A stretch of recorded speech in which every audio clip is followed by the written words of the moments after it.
I love this scene. Peter and them are out fishing, and Jesus is on the shore fixing breakfast, fish. And of course, you remember Peter, man. He took his garment and girded his loins and dove out of the boat to swim to shore. And so they sat and ate there. And to me, that's among a lot of other things, that's the most human setting you can imagine. Someone sitting around eating fish. I still remember when I was coming to understand the gospel, and I thought, okay, nothing else I believed has turned out to be true. So I was kind of dreading, what if the deity of Jesus is not true either? And so I went and I read the Gospel of John and this and that, and I went, it is true. Because how much are you going to confront these people with? After all those things you told them, are you also going to tell them that Jesus is not God? And I thought, oh man, that'd just be the cork in the bottle. But a couple of years later, sure enough, it turns out that I was wrong on that too, and that Jesus was indeed human in every aspect, tempted in all the ways I am tempted.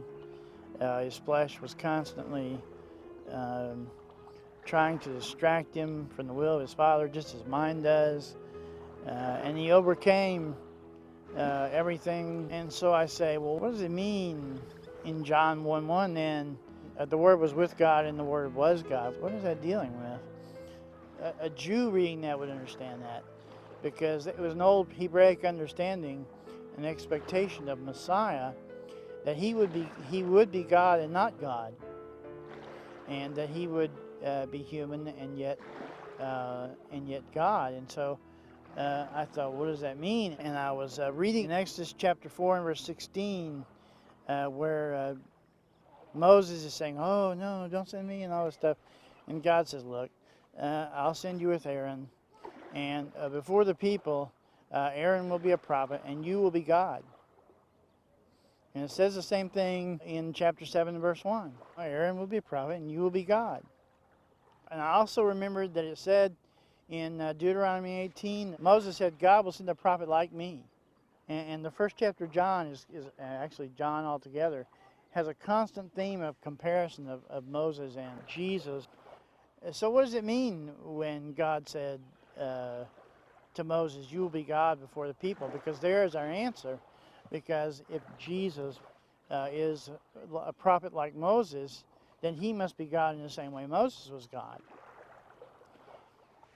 But when I was a child, my dad would leave the home, and I remember several times him saying to me, when I'm gone, your mother is me. And so you will listen to her as though I were here and talking with you. And believe me, you don't want to face me if you don't. And so I understood that concept very well. And so to the people, Moses was representing God. And they had to pay attention to him just as though God was standing in front of them. And it was the very same thing. If you remember in Deuteronomy 18, it says, God will send a prophet like me, and you must listen to him. And it's the very same thing. Jesus was the perfect representative of God before man. And when he spoke, he was speaking with the full authority and the full personage of God behind him. Just lapping up. It's right, the edge is right where you're putting it. Just all the way out. Yeah, they as are. far as I can see, they just keep going out. Huh. And it just gets shallower and shallower to... That's interesting. Many will ask, well, what about the passage that says that I and the Father are one? Isn't this saying that Jesus and the Father are the same being? Well, if you go over to John chapter 17 and verses 20 to 22, in verse 22 it says that Jesus prays to the Father that the disciples would be one in the same way that he and the Father are one. Well, if you try to fit the idea that when he says I and the Father are one means that they're the same being, well, you can see that makes this passage untenable, because Jesus wouldn't be asking that the Father would make all his disciples one person, one being. That's not the point. He says in the same passage, he prays that they would have complete unity. And so the idea is that he's asking for a unity of heart, that they would be one, like-minded.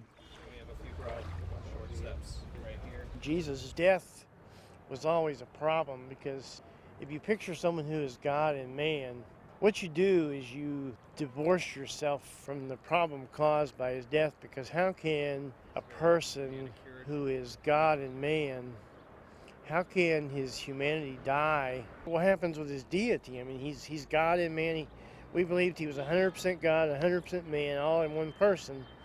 And so the whole being was the God-man, and how can that person die? We came up with some interesting theological hat dances to get around it, but your mind can never really get around that. 12:05.